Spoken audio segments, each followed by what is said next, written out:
What's up, ladies and gentlemen? My name's Seth, and we are back in some more Trove to Drove, and today we're going to be talking about the Revenant. Is this character actually good for U9 farming? Not necessarily, but you can definitely main it. And more importantly, how good or not good is it in Shadow Towers since the rework? Now, I already had a video talking about the rework of the character when it was on the test server, but it's been months since I ended up actually making an updated video talking about him on the live server. I'm sorry it took so long. Honestly speaking, I had no incentive to swap my gems over from my Vanguard over to my Revenant.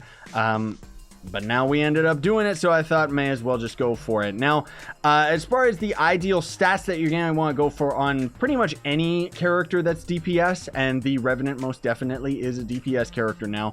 That said, you can end up working some of your gems abilities over towards max health, and it is going to end up making a difference in Shadow Towers, and I'll tell you guys why in a little bit, but we're going to be talking about just the basic stats in general, and then just U9 farming and stuff like that, right? So hopefully you can see it behind me, but those, these things right here, the game calls them squares. I know that they're not squares. I wish that the shape would have been squares. I think it would have made a little bit more sense for people actually playing this game.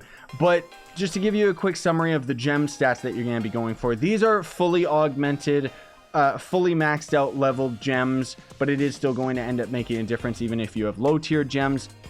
Where what you're gonna want to go for on stellar gems, and just stellar gems, don't bother doing this with radiant gems because you don't want to waste the re-rollers or the augmenting items, right? But you're gonna want to have 2 squares on physical damage and 1 square on crit damage for all of your empowered gems. And need I let you guys know that my class gem ability is absolute trash. Like my class gem that I have, I mean, not the ability itself. My class gem is garbage, okay? We're going to skip right over the, the fact that it's so bad. But then for the lesser gems, you're going to want to have 3 of these bad boys having physical damage top.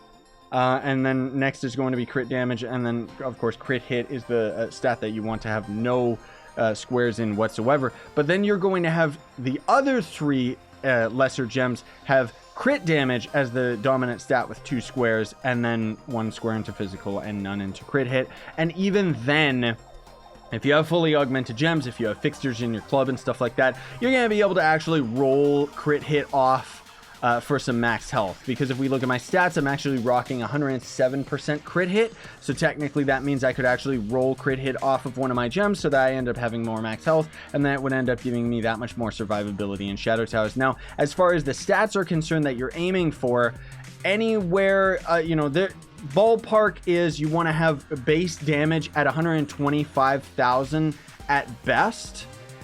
Any variation between that, you see that we're rocking 115,000. It's not going to make much of a difference whether we have 125,000 or this. Even if you have 130 or even up on top of that, it's not going to make as much of a difference when it comes to this end game stuff. You're only going to be doing maybe 1,000 to 2,000 more damage, which doesn't really matter when we're hitting for millions. But anyways, base damage 125,000.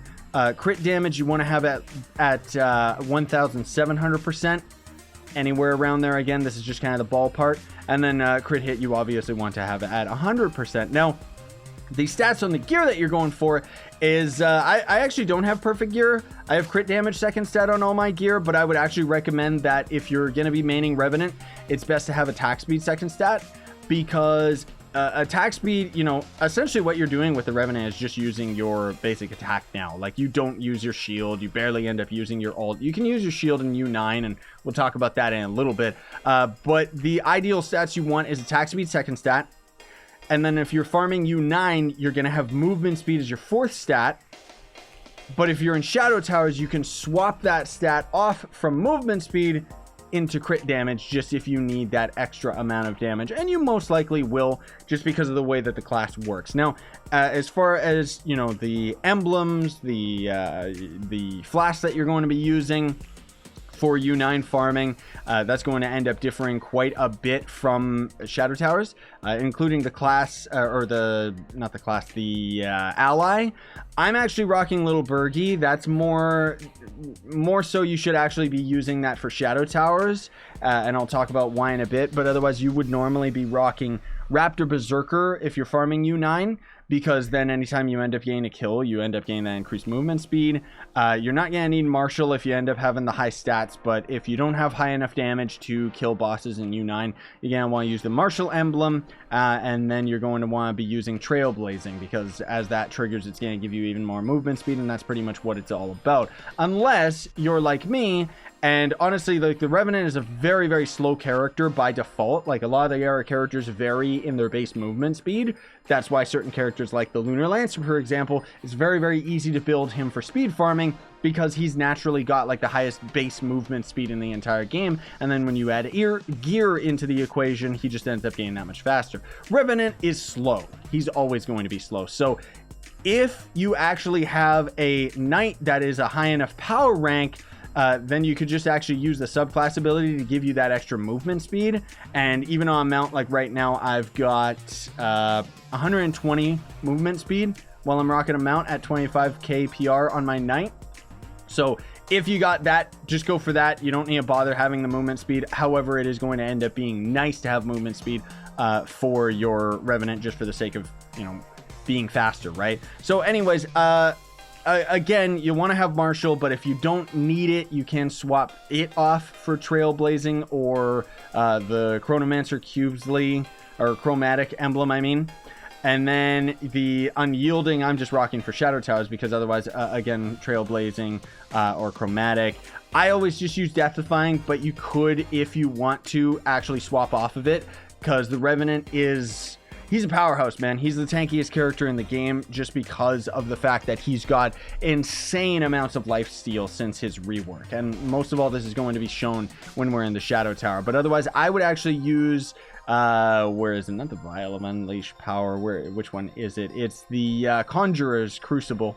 This one's a pretty good one for like speed farming, because it will recover flasks, or has a chance of recovering flasks anytime Magic Find triggers. And if you're at the end game, you're triggering Magic Find all the time. And even if you're not at the end game, you're triggering Magic Find all the time, right? So you can rock this in combined with the other emblems, and just kind of mess around with it, figure it out. You know, it's not really that big of a deal, honestly, what the emblems are, because again, this isn't going to be the fastest speed farming character, and essentially you're just going to be building it the same as any other DPS character, right? So as far as dungeons are concerned, like, let's just go... okay, I need to find any type of dungeon whatsoever, but otherwise it seems like there's none around, so let me just go and find something that is around. So when you're fighting bosses in U9, there's a couple ways you could go about it.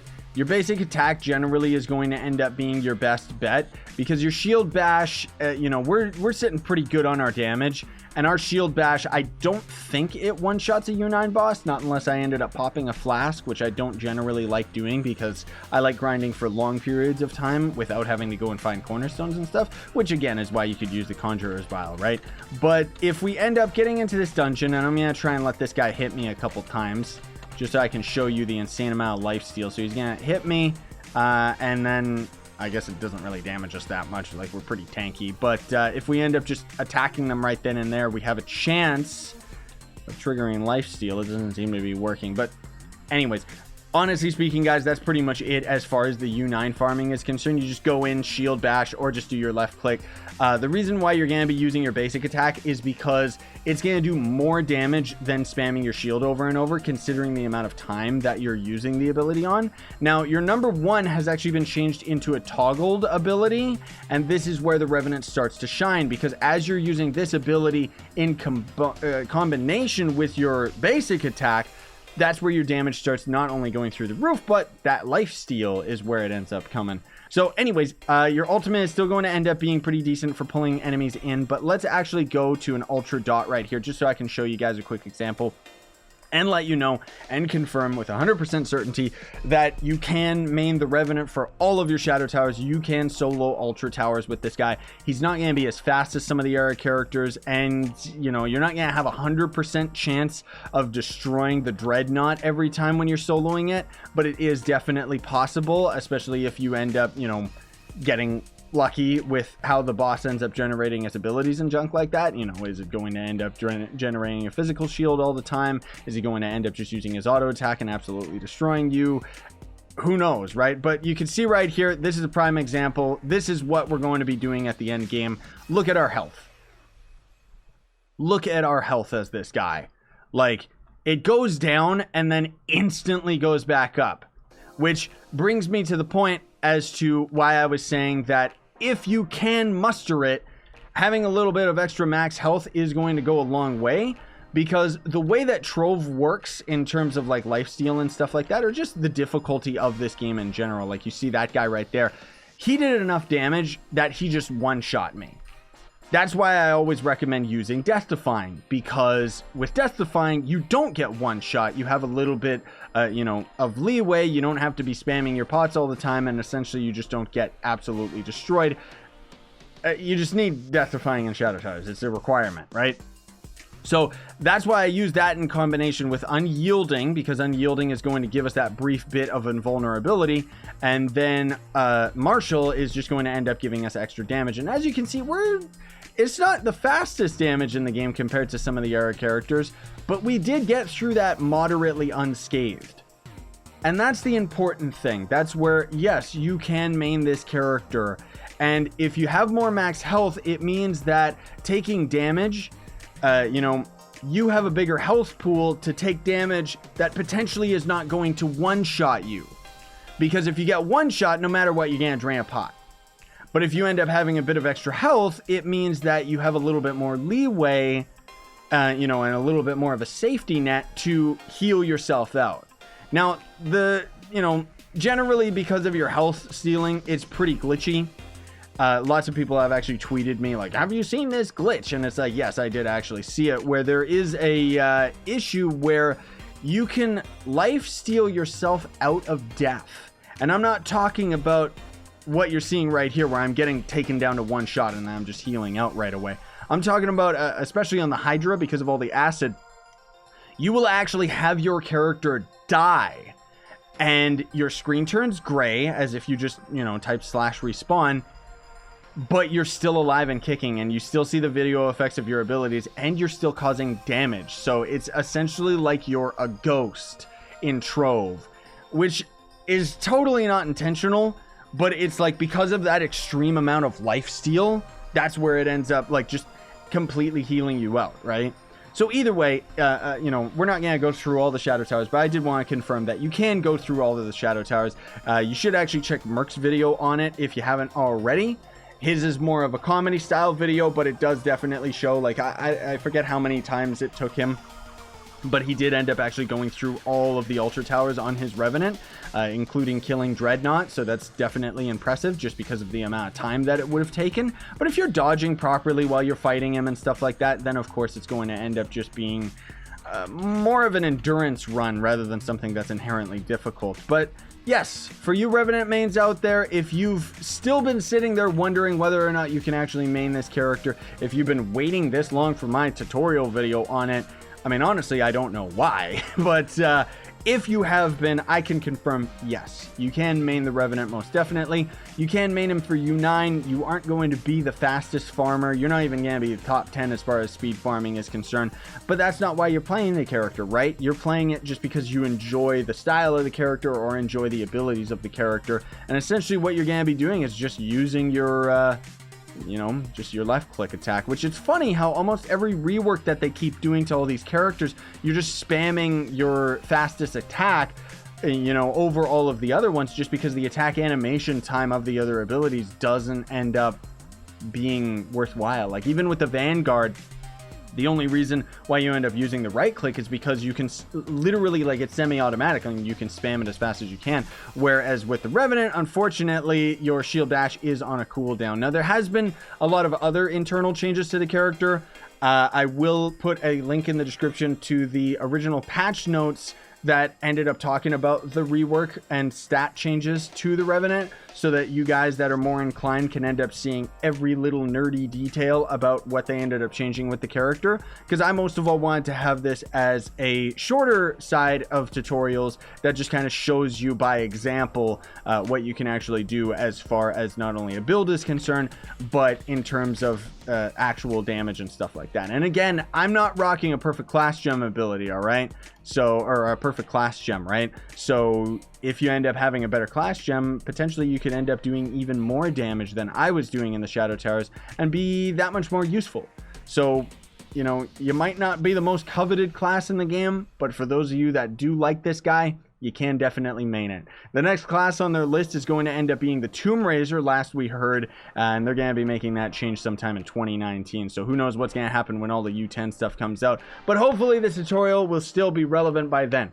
Thank you so much for watching. Don't forget to like, sub, and hit that notification bell. If you want to support me, you can always sponsor the YouTube channel with that join button down below, or check the description for my merch store, as well as Gawkbox, which is a way that you can actually donate to me for absolutely free. All you do is you go to gawkbox.com/scytheplays through your phone, and then essentially you have to connect it with your YouTube account. Don't worry, they're not going to steal anything.